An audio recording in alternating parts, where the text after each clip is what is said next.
আন্তর্জাতিক অপরাধ ট্রাইব্যুনালের চিফ প্রসিকিউটর তিনি নিজে বলেছিলেন যে শেখ হাসিনা সহ যারা এই খুনগুলোর নির্দেশদাতা এবং সরাসরি সংশ্লিষ্ট এরকম গুরুত্বপূর্ণ যত অপরাধী আছে তাদের বিচারের রায় আগামী ডিসেম্বরের মধ্যে কার্যকর হবে এবং প্রকাশিত হবে।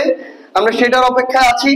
এইরকম আস্থা যদি আমরা পাই, আমরা মনে করি তাহলে ফেব্রুয়ারির মধ্যে এই নির্বাচন হওয়ার কোনো বাধা থাকতে পারে না।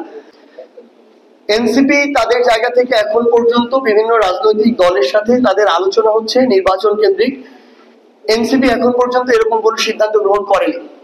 আমরা মনে করি যে এনসিপি এবং বাংলাদেশের স্বার্থে আমাদের এনসিপি এককভাবে আগামী নির্বাচনে যেতে পারে, কোনো অ্যালায়েন্সের মধ্য দিয়ে নির্বাচনে যেতে পারে।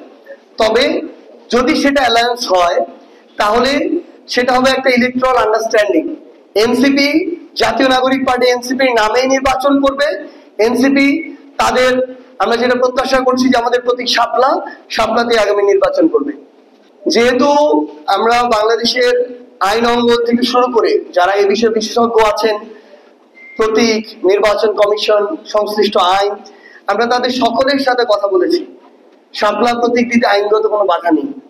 যেহেতু কোনো আইনগত বাধা নেই, আমরা প্রত্যাশা করি যে আমাদের সাথে অভ্যুত্থান পরবর্তী বাংলাদেশে এরকম একটা স্বাধীন নির্বাচন কমিশন কোনো ধরনের প্রভাবে প্রভাবিত হয়ে স্বেচ্ছাচারমূলক কোনো আচরণ করবে না, এবং আমরা প্রত্যাশা করি আমরা শাপলা প্রতীক পাবো এবং সেটা পেয়ে নির্বাচনে অংশগ্রহণ করবো।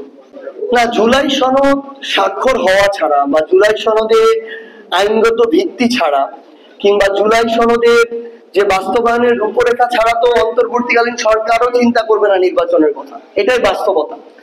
তো তারা জুলাই সনদের স্বাক্ষরের দিকে যাচ্ছে। 15 তারিখ ছিল, 17 তারিখ নির্ধারণ করেছে। আমরা মনে করি যে এনসিপি তখনই ওই জায়গায় স্বাক্ষরে যাবে যখন এনসিপি ওইটুকু নিশ্চয়তা পাবে যে আমরা এই জুলাই সনদের বাস্তবায়ন পাবো।